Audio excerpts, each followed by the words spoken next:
Sodom dan Gomora, dua nama yang langsung identik sama dosa dan hukuman dari Tuhan, ya kan? Tapi, apa cerita ini beneran terjadi? Atau jangan-jangan kalaupun beneran terjadi, kita udah salah kaprah soal pelajarannya selama ribuan tahun? Nah, yuk kita bedah sama-sama. Oke, kita mulai dari pertanyaan paling mendasar ya. Cerita Sodom dan Gomora ini fakta sejarah atau cuma ya semacam dongeng dengan pesan moral aja? Oke, biar kita semua ada di halaman yang sama, yuk kita ingat-ingat lagi ceritanya versi klasiknya. Kisah tentang murka Tuhan yang ya kita tahu dari kitab-kitab suci. Ceritanya kan kira-kira begini. Ada dua kota yang super makmur. Terus diutuslah seorang nabi, Nabi Lut, buat ngasih peringatan. Tapi ya gitu deh, peringatannya dicuekin, malah diejek. Akhirnya, kota itu dihancurkan total pakai api dan belerang. Ringkasnya gitu kan? Nah, tapi begitu kita coba lihat cerita ini bukan sekedar mitos, tapi sebagai catatan sejarah, disinilah kejanggalan-kejanggalan mulai kelihatan. Pertama, kita pakai logika simpel aja deh soal demografi.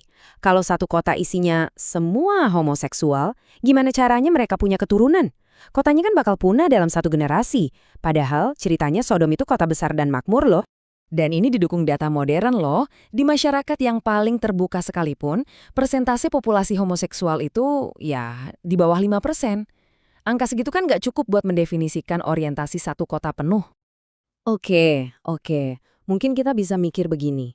Gimana kalau dosanya itu bukan soal orientasinya, tapi perbuatannya, sebuah praktek tertentu? Nah, di sini teka-tekinya makin rumit.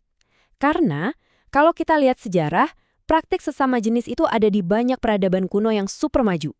Ada di Yunani, Roma, bahkan di Jepang kuno dan Jawa kuno juga ada catatannya. Tapi mereka semua nggak dihancurin tuh. Jadi kenapa? Kenapa cuma Sodom?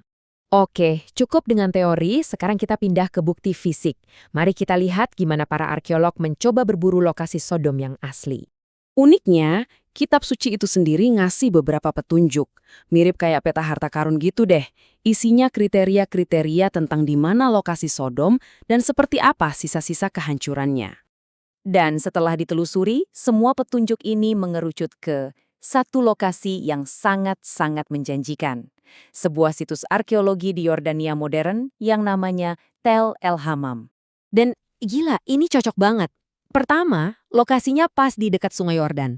Kedua, bukti ilmiah menunjukkan kota ini hancur lebur gara-gara ledakan kosmik di udara. Bayangin aja meteor meledak di atmosfer. Ini kan pas banget sama deskripsi api dari langit. Dan yang ketiga, tanah di sekitarnya jadi tandus dan punya kadar garam super tinggi. Persis seperti yang diceritakan. Gimana dengan waktunya? Garis waktunya juga klop banget. Kehancuran kota ini terjadi di zaman yang kurang lebih sama dengan era ketika kisah Nabi Lut diceritakan. Tapi di sini ada satu kepingan puzzle yang hilang, dan ini penting banget.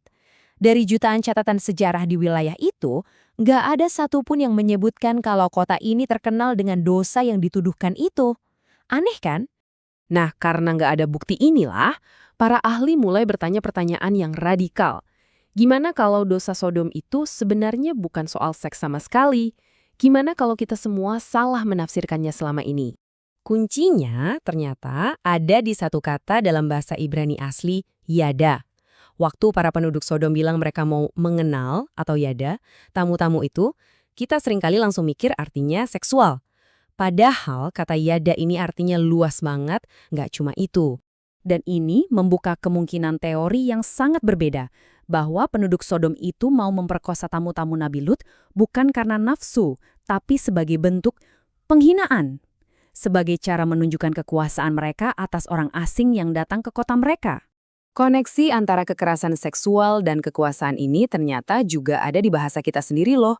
Coba deh pikirin. Kata perkosa itu kan akarnya dari kata perkasa. Jadi ini bukan soal hasrat, tapi soal pamer kekuatan. Warisan pemikiran ini bahkan masih ada sampai sekarang. Coba bayangkan, umpatan fuck you. Itu kan bukan ajakan seksual, ya kan? Itu murni ekspresi kemarahan untuk mendominasi dan merendahkan orang lain. Jadi kesimpulannya gimana? Kita dihadapkan pada sebuah kemungkinan yang luar biasa. Ada bencana alam nyata, kemungkinan besar hantaman meteor, yang kemudian kisahnya dibingkai ulang jadi sebuah pelajaran moral. Sebuah pelajaran yang mungkin banget udah kita salah tafsirkan selama ribuan tahun. Jadi, apa yang sebenarnya terjadi di Sodom? Mungkin jawabannya adalah kombinasi antara sains yang mengerikan dan kesalahan penerjemahan yang udah berumur ribuan tahun.